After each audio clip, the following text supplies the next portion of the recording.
Assalamualaikum warahmatullahi wabarakatuh.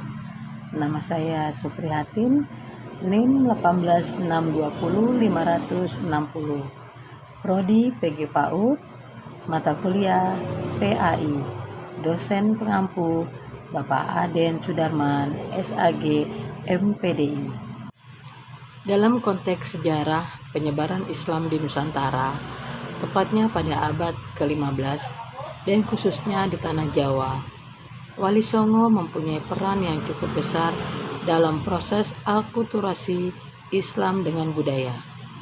Budaya dijadikan sebagai media dalam menyebarkan Islam dan mengenalkan nilai dan ajaran Islam kepada masyarakat secara persuasif. Kemampuan memadukan kearifan lokal dan nilai-nilai Islam mempertegas bahwa agama dan budaya lokal tidak dapat dipisahkan satu dengan yang lain. Secara sosiologis, keberadaan Wali Songo hampir semua berada di titik tempat pusat kekuatan masyarakat, yaitu di Surabaya, Gresik, Demak, dan Cirebon. Bahkan kerabat mereka pun memiliki peran yang signifikan juga dalam penyebaran Islam secara kultural.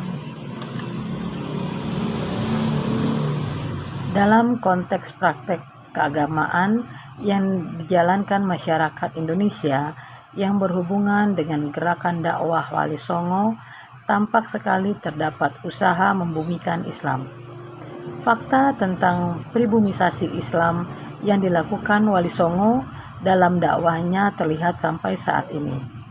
Sejumlah istilah lokal yang digunakan untuk menggantikan istilah yang berbahasa Arab, contohnya Gusti Kang Murbeng atau Allahu Rabbul Alamin, Kanjeng Nabi, Kiai atau Al-Alim, Guru atau Ustadz, Bidadari atau Hur, Sembahyang atau Sholat, dan lain-lain. Sejak masa Wali Songo, Islam di Indonesia memiliki dua model, yaitu kelompok formalis dan kelompok esensial.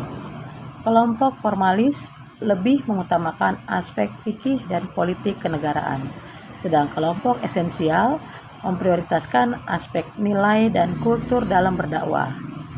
Di era kemerdekaan sampai dengan era pasca reformasi, polemik antara kedua model keberagaman ini masih tetap ada. Dalam masyarakat yang pluralistik saat ini, diperlukan pengembangan kiat-kiat baru bagi para pendakwah dengan menyelaraskan dengan kemajuan teknologi dan modernitas. Penggunaan media massa dan internet dirasa sangat pas dalam menyebarkan dakwah yang lebih luas lagi. Artinya, metode ini juga menandakan sama dengan para Wali Songo pada zaman dahulu menggunakan media tradisional. Tuntutan modernitas dan globalisasi menuntut model pemahaman agama yang saintifik, yang secara serius memperlihatkan berbagai pendekatan. Pendekatan Islam monodisiplin atau satu sudut pandang ilmu tidak lagi memadai untuk menjawab tantangan zaman yang dihadapi umat Islam di berbagai tempat.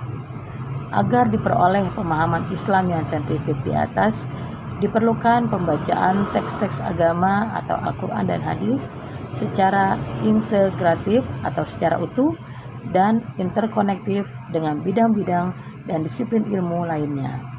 Di sisi lain, Islam yang telah menyebar ke seluruh penjuru dunia mau tidak mau harus beradaptasi dengan nilai-nilai budaya lokal atau kearifan lokal.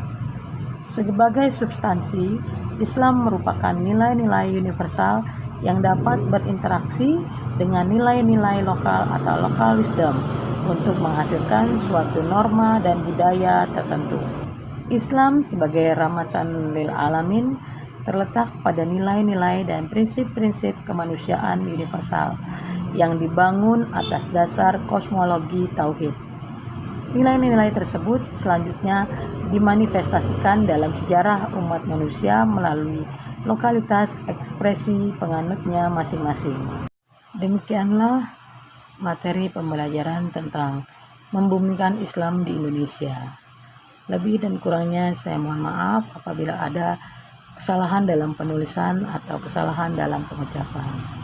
Assalamualaikum warahmatullahi wabarakatuh. Dan jangan lupa like, subscribe, dan share ya. Terima kasih.